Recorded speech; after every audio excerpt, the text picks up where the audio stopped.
प्रसन्न होना चाहिए बहू। चेहरा मुद्गल ऋषि ने नहीं देखा, चेहरा दुर्वासा जी ने देखा। तो चेहरा देखकर दुर्वासा ऋषि ने वर दे दिया। केवल चेहरा देखा बहू पर वर दे दिया। पत्नी के चेहरा देखकर वर नहीं दिया, मुद्गल ऋषि का चेहरा देखकर दुर्वासा जी ने वर नहीं दिया, बेटे का चेहरा देखकर वर नहीं दिया, बहू का चेहरा देखकर वर दिया। और अतिथि के आने पर, मेहमान के आने पर, मौसी काका बुआ फूफा के आने पर, ननंद के आने पर, नंदोई के आने पर, रिश्तेदारों के आने पर जब बहू के चेहरे पर प्रसन्नता होती है तब देवता भी फूल बरसाकर वर देकर जाते हैं कि तूने सम्मान किया। बहू के चेहरे पर प्रसन्नता होना चाहिए। भाई तो मिले गए, सास तो मिलेगी, ससुर तो मिले गए, पर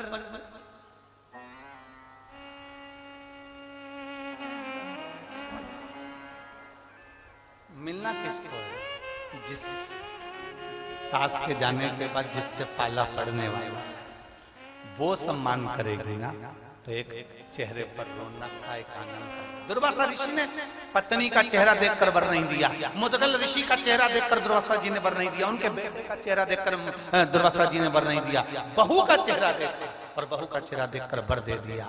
ए बेटा, मैं तुझे वर देता हूं, जब तक पृथ्वी पर तुम रहना चाहो तब तक रहना, तुम्हें जितनी संपदा चाहिए सब मिलेगी, और आखिरी में तुम शंकर भगवान के कैलाश में निवास करोगे। ये मेरा वर, ये मेरा वर। और बेटा, मुद्गल ऋषि दान करते ना, उनका कमाया हुआ था, उनने दान कर।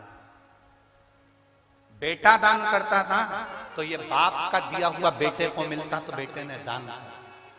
पत्नी दान करती ना, पति का हक था तो पत्नी दान करती। पर बेटा, तेरी तो शादी हुई है, तू बहू बनकर आई है, अभी इसमें तेरा कोई हक नहीं, फिर भी तूने अपना हक किसी को दिया है तो वो खाली नहीं जा सकता, उसका वर तुझे देता, उसका वर तुझे देता।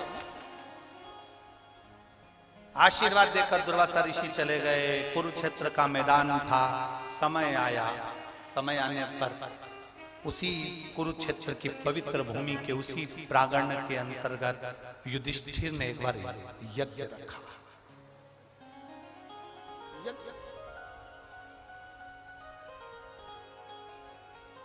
एक नेवला, एक नेवला अपने जंगल में से निकल कर आया, दुर्वासा ऋषि की कुटिया में चले गया।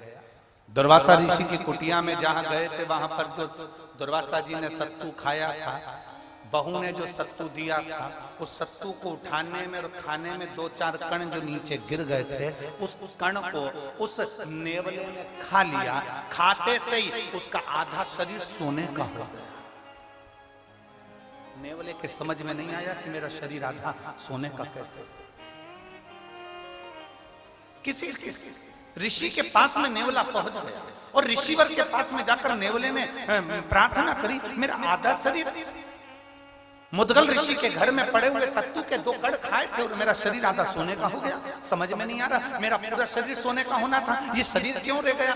तो ऋषि ने कहा, तुमने मुद्गल ऋषि के यहां से जो दान किया गया था, वो दान इतना पवित्र था, उस पवित्र दान का अन्न तुमने पाया था, इसलिए तुम्हारा शरीर सोने का हो गया। अगर 2-4 कण और खाते तो तुम्हें उस पुण्य के कारण तुम्हारा पूरा शरीर सोने का हो जाता। अब मेरा आधा शरीर सोने का कब बनेगा? तो कोई पुण्यवान व्यक्ति अपने पुण्य दे रहा होगा तो सोने का हो जाएगा।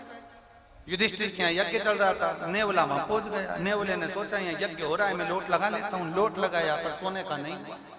युधिष्ठिर के यहाँ गया, उसने जो भोजन बनाया था उसको नेवले ने खाया, पर सोने का नहीं हुआ।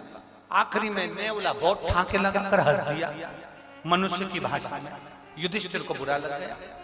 युधिष्ठिर ने कहा, नेवले, हमारे घर में आकर यज्ञ में लोट लगाकर हमारा खाकर तू हमारे ऊपर हंस रहा है, कारण क्या?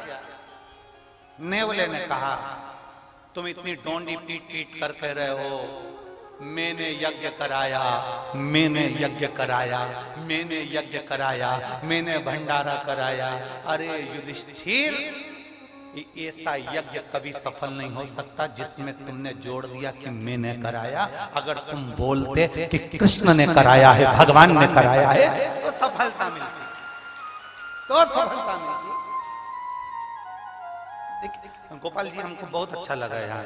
एक चीज अच्छी लगी है गोपाल जी,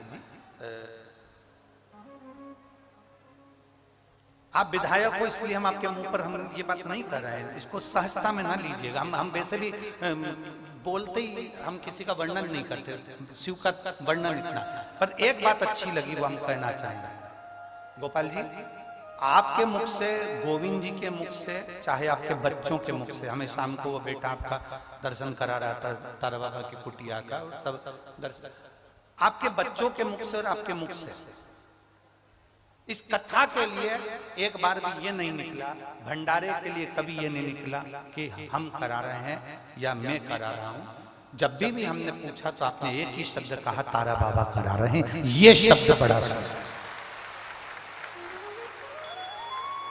हम कई जगह कथा करने जाते हैं और उसमें बहुत सारे लोग अपना अपना गुणगान करते हैं और बहुत, अब हम क्या बोलें आपको कि कई लोग तो माइक पकड़ पकड़ के बोलते रहते हैं, इन्होंने ऐसा करा, इन्होंने वैसा करा। पर हमने आज 3 दिन हो गया ये माइक पे कोई पकड़ के नहीं बोला कि गोविंद जी ऐसा करे कि गोपाल जी ऐसा करे। जो भी बोला वो एक ही बात बोला कि तारा बाबा ने ऐसा करा है। ये अच्छा।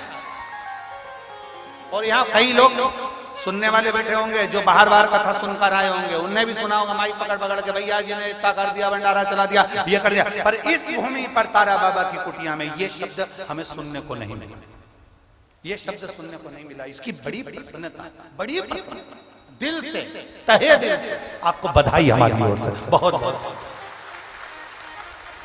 ये प्रसन्नता का विषय, कौन आता है, कौन बुलाता है, कौन खाता है, कौन पीता है, सब करने वाला तो स्वयं